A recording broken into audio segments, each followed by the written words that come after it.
Are we going? Are we good? Are we good? We sure are, guys. Still making sure we're good here. Alrighty, welcome back, guys, to another Crossout video. So, as you guys all know, obviously I didn't beat many to the news, but I'm going to push out something anyhow. I'm super excited, as I still am.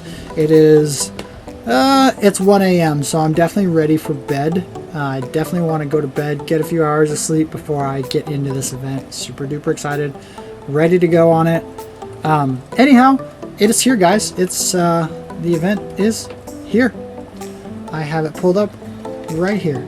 So it did add some update changes, so that's pretty cool. But the Skyriders event will be updating or released in now 3 hours. So that's pretty cool. Super excited. Why is this not loading? I was about to be like, dude. Alright, behold the Sky Raiders live stream with the devs. So we already saw the live stream. This is being really laggy. What? Hold the phone. I literally just preloaded this up. My bad, guys. And it's being super slow. There it is. What the hey? Aerial vehicles and crossout. Yeah. Okay, there we go. Oh, this is the same thing, ain't it? No.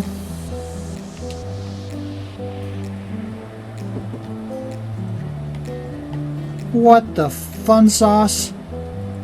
I just posted it on the Discord. Hold on, let me just do this. I literally saw it on the Discord because I was waiting for news. Right there. There it is. Come on, guys. Okay. Here we are, guys. So Crossout goes up in the air. Join the Sky Raiders season. Unlock all new parts. Assemble the flying armored vehicle of your dreams and battle other survivors in new locations. I don't know about you guys, but I'm super stoked. Event season Sky Raiders. I don't know how long this video is. Let's see. It's time for big changes. I don't know what the hell's going on. We'll just about to plunge into a big war. Driven by the arms race and the desire to take over water-farm technologies, as well as dreams of creating a centralized power in the valley, Major Stahl and the Brotherhood make their move. The audio sounds goofy to me. The Firestarters and lunatics under the banner of the Cognate disagree with this and decide to enter into an open confrontation, which is now taking place not only on land but also in the sky. A devastating storm is approaching, and someone the audio's cutting out, or it's kind of trippy for me. Ah, no. The whole valley, on the contrary, is already rubbing their hands. Athena's? Oh, God. Hello, horsemen of the apocalypse. It's time for the climactic battle. Today we're entering a new era with the Sky Raiders update, which we'll talk about in the next few minutes. A new season of the Battle Pass. Tsunamis? What? And no. Get comfortable in your cabins and fasten your seatbelts. Oh, yo, you can blow up the floating... Now, on a permanent basis. What the shit? Waterclarn technologies became more accessible and spread among all. I was trying to get the... Now it's obvious that they'll play a little bar to go away, but that's cool if it's not going to. It won't be difficult to assemble your own aircraft, but first you need to get a rotor, many varieties of which are waiting for you in the wasteland. Do you want your armored the map's aircraft destructible, to be that is fast cool. and light? Or maybe it should be equipped with heavy weapons. There are many variations available for you. Yeah, don't use that variation. A basic coaxial rotor, the Seagull, is available that to all so survivors cool. who reach the 10th level of the reputation with the engineers. I like the video too and the display. display. Your storage immediately. If you need more, you can always make a new one on the engineer's workbench. Those who need a bigger tonnage can get a special Falco rotor, which will be available at the 5th level of the Battle Pass. That's this pretty rotor cool. Also has greater durability. And finally, the crown of coaxial rotors, the Petri, not bad. An epic propeller available at the 23rd level of the Battle Pass, capable of lifting even the heaviest armored aircraft into the sky. But that's not all. And the cabin power's not bad. At bad. the 41st level of the Battle Pass, the most experienced survivors of the Wasteland can get the main rotor, Hummingbird. And unlike the coaxial propeller, you'll need several of them at the same time. Such an armored aircraft will be distinguished by powerful stabilization and the fastest horizontal acceleration. 345 Dura per. That's cool. Now let's take a look at other novelties available in the Sky Raiders Battle Pass, designed to add some color to air battles. The new legendary medium. Dude, this video is so cool. I love how they did that. An enhanced radar will help you detect even the trickiest opponents that hide behind cover. An irreplaceable assistant with its eyes in the sky.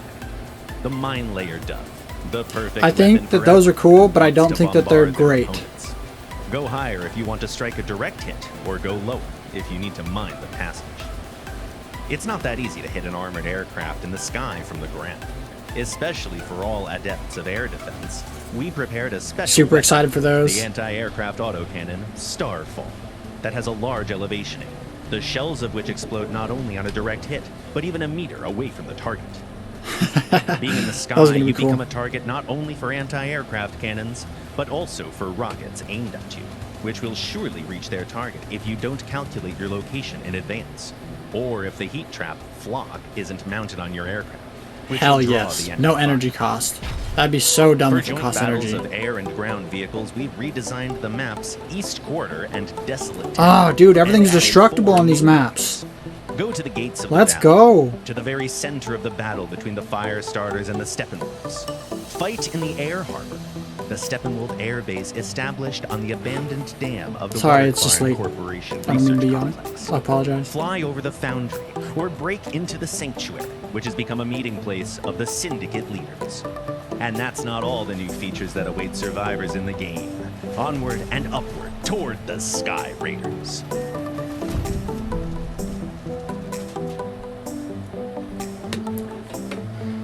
Dope, dope, dope. On to bomb. Okay, we don't need any of that. Alrighty. Oh, wait. No, we're gonna go down. Okay, guys. It says, attention. The season packs and with battle passes will be available until February 7th in exclusive on consoles. The battle pass packs will be available from 10. So this is 4 a.m. my time. So in 3 hours and 3 hours and 40 minutes.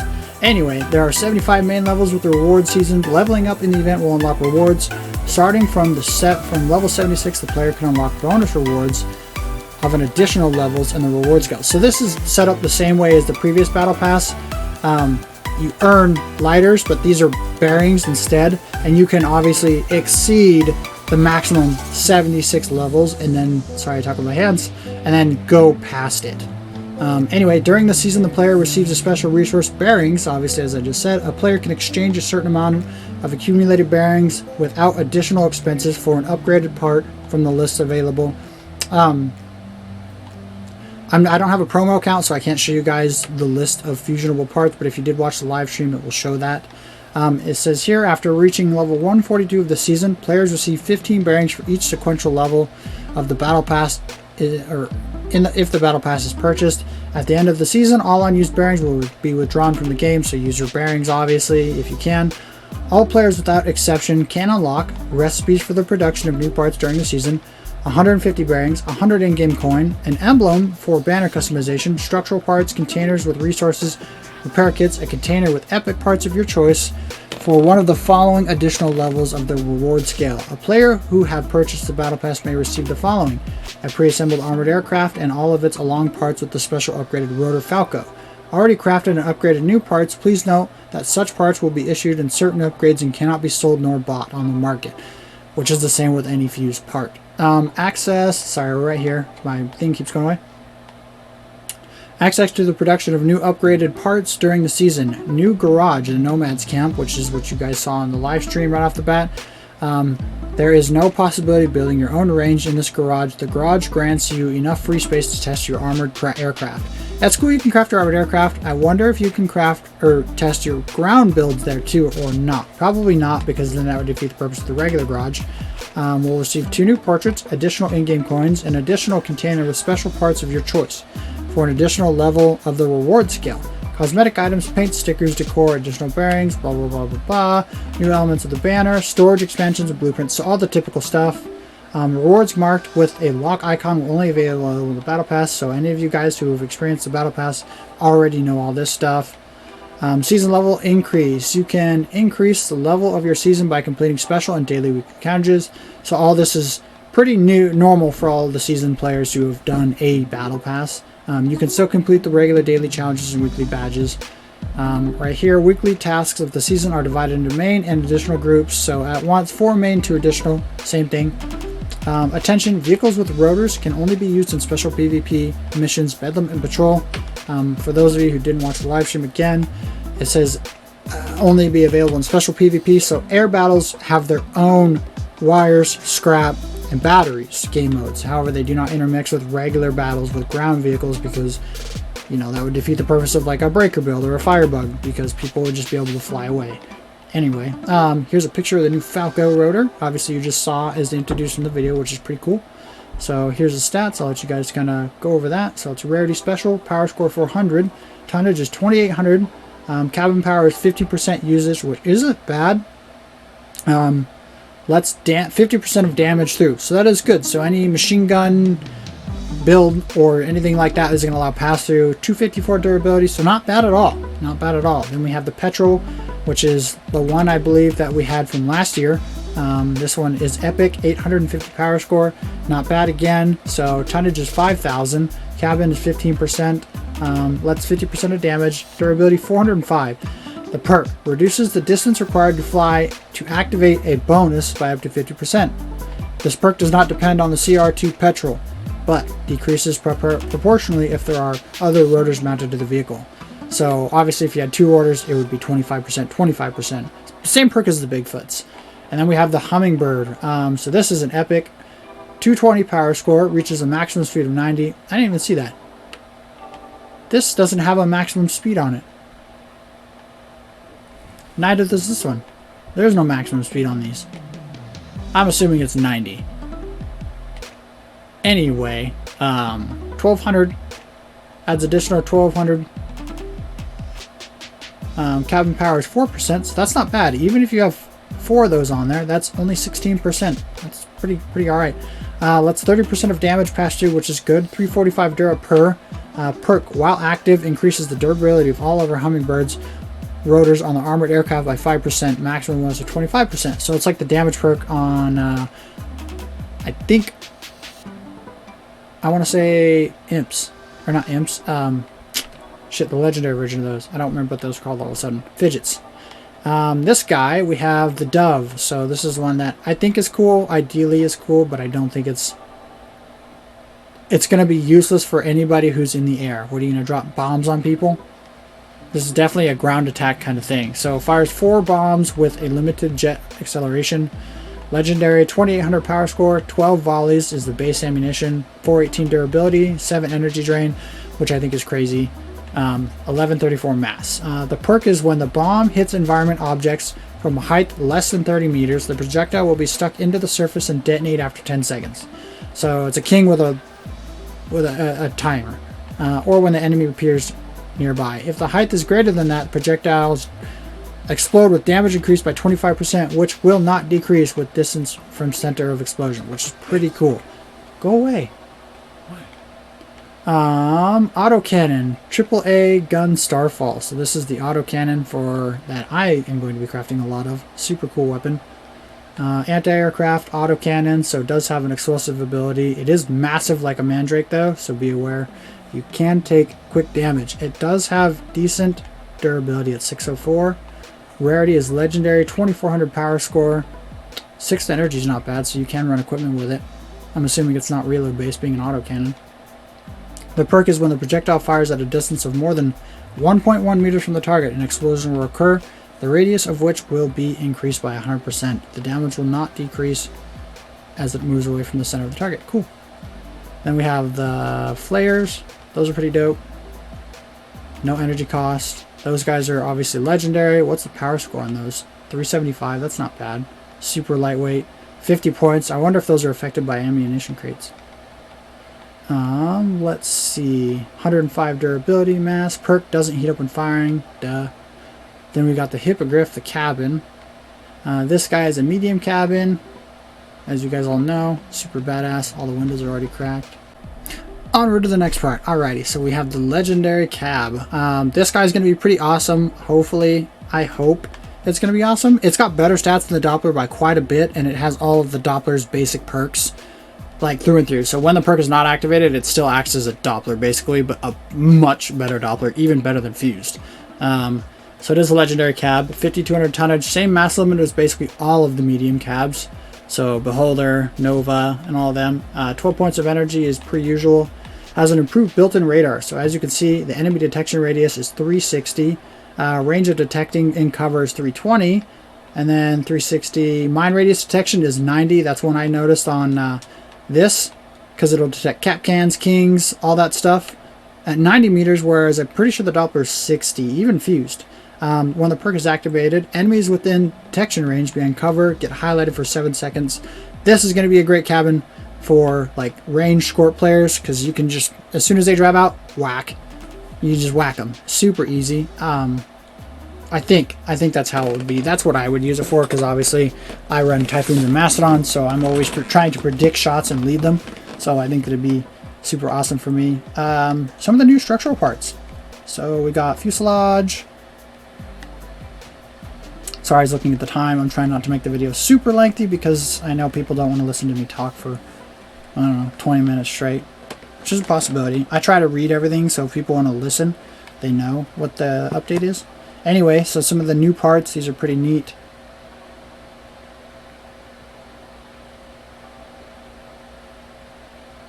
Curious how much durability these are going to be and what size they're actually going to be. Okay, these are one piece I wanted to talk about. Pretty neat. You can actually mount stuff underneath here and on the end, and then right up here on the top you can mount stuff as well. I hope you get more than just 2 of them, just for obvious reasons. So if you want to make, like, I don't know, 2 layers of, I don't know. I just hope you get more than 2, because if you build a bigger helicopter, you're going to want like 4 so you can mount more guns on it. But then it also makes you an easier target, because it's pretty obvious where your guns will be mounted. Anyway, left and right fairing bottom, and then they have other, which is just, this is the, excuse me, the engineer's basic entry-level helicopter prop. So at reputation level 10 with the engineer's factions, all players are given Novus armored aircraft with the new rotor CR1 Seagull. The rotors can also be produced in the engineer's repair shop workbench. So this guy is, like I said, very entry level. You can probably just make some CO Club helicopter builds, which, don't do that. Don't ruin this game mode like regular Clan Wars is ruined with freaking, or regular Clan Wars, regular battles, or got CO Clubbers all over the place. Anyway, rare rotor, 250 power score, 240 power score, my apology. 1,500 added tonnage. Cabin power is 15%, same as the rest of the props. Lets you 50% damage, has 176 durability, so not very durable, but that's okay. Alrighty, so mounting points. Rotors can be mounted on any vehicle, but only vehicles in the armored aircraft slot can go to battle. That was weird, sorry. The rotors work separately from the ground movement parts. This means that the tonnage and penalty to the cabin power of the rotors do not add up to the same parameters of the ground movement parts. I hope that made sense to anybody hearing it, because it did make sense coming out of my mouth. When you turn on the Jesus Christ, I'm failing horribly. When you turn on the least one rotor, only their tonnage and damage penalty, power penalty will be taken into account. Okay, so you can map energy to each rotor, or map buttons. Their perks are also activated at the same time. Ground-based movement parts stop working, giving tonnage and taking away any power used. So their perks get disabled, the vehicle's characteristics display. So that's pretty cool. You can't use like movement parts to guard your build because they're useless. I mean, you could, but I don't know that that would be as useful. Flight parameters only if the rotors are mounted. I don't know what that pertains to. It's just a dot. Ground parameters only if the ground movement parts are mounted. Okay, so it's saying if you're flying or on the ground. Both groups of parameters if both rotors and ground-based movement parts are used in the assembly. Okay, I feel like I'm reading that all context. Anyway, game modes. New PvP missions. On the world map, you now have the opportunity to choose what type of missions you want to participate in with or without armored aircraft. And that's not the case, because armored aircraft get their own game modes and cannot play in regular game modes besides Bedlam and Patrol. And the standard missions get the scrap metal, get the wires, and get the batteries. The rules remain the same. Only vehicles from the armored vehicle slot can participate in these battles. Yes, both regular armored vehicles and armored aircraft can participate in new missions with the same resources. The vehicle, armored car, or armored aircraft will enter the battle on will depend on the selected at the time you press the battle button. Jesus, I don't know why I'm spacing so bad. I apologize. Attention, armored aircraft cannot capture enemy bases when the rotors are enabled. Okay, that's pretty cool. Now, Bedlam. Now both armored cars and armored aircraft can participate in Bedlam patrol. So now both, okay, it's the same thing. So the new maps, guys, there are new maps called, what do we got here? We got Air Harbor, we got Wolf Outpost, Sanctuary, and Gates of the Valley, which I showed you guys in the video clip, so I won't go through any of that. The East Quarter map has been improved and added to the rotation of maps involving armored aircraft. The Desolate Town map has also been added to the rotation of the modes involving armored aircraft. The following maps and battles with armored aircraft have been added to the rotation of the patrol mode. Wolf Outpost, Sanctuary, Gates, so these are all the maps that they just brought in. Updated in the previous maps of the patrol mode. So also parts increase the vertical aiming angles of the following parts. So it looks like all of this, besides the Thyrsus and Astrius, are cannons and autocannons. So basically every cannon and autocannon, aside from Astrius and Thyrsus, will get a vertical aiming buff so you can shoot higher if you have to at helicopter builds, I assume. Which will be nice because I often struggle with my Typhoons because I'm running spider builds. People shoot my front end off, or eventually firebugs or something or whatever. Combat will wear it down and I'll fall on my cabin and I won't have enough upwards gun depression or gun oppression to shoot at people, which hopefully this solves that issue. Now players receive 2 additional truck slopes parts on level 10 Engineers faction. Cool. Some interface changes. Added a new slot for armored aircraft to the garage screen. You can assemble a flying vehicle with a rotor that can go into battle only in the slot for armored aircraft. It is now possible to have a blueprint in any slot. Armored aircraft, armored cars, or Leviathan slots. This will help quickly create a new type of transport from pre-assembled blueprints without spending your time on assembling a vehicle from scratch. So that's kind of nice. Added a new section to settings, keybinds, which will allow you to configure the controls for your armored aircraft. So you can literally modify your keybinds to drive your aircraft differently. So that's pretty cool. Added a tab with the current vehicle and the armored aircraft slot to the player profile. Redesignated the interface of the in-game sessions. Battle passes. Did a special layout for those types of events. Added a filter for armored cars, aircraft to the exhibition, or armored aircraft to the exhibition. Now the leader in damage dealt is displayed in the invasion mode as well. Oh, okay. I was like, what? I'll just leave this here for a second if you guys want to read the rest. Added new game tips for the loading window. That's pretty nice for new players. Added through highlighting of the contour of the problem parts in blueprints in assembly mode. They also added some new sounds. So we got Sky Raiders theme, added a new song to the game login, expanded a variety of phrases in the voiceover and PvP battles, improved reverberation zones and reverberation effects, Sector X map, added a sound for pressing the test drive button, improved the sounds of car explosions, improved overall balance sounds. And then there was some miscellaneous stuff and some bug fixes. Improved haptic feedback for rotors and a number of weapons. The Death from Above patch can now be obtained by playing on an armored aircraft that has at least one rotor enabled. So that's pretty cool. And then we have some miscellaneous bug fixes, and that looks like that is the end of it, guys. I didn't want to make it too long, so I think we're at like 22 minutes, which is already well over how long I wanted to go over this. But as I said before, I like to read everything so we can see what we're getting into, opposed to just kind of scroll through it and let y'all read it, because I feel like my videos are useless otherwise. Anyways, guys, I'll see you in a few hours on the battlefield in our new helicopter event. Super excited, and I'll see you guys there.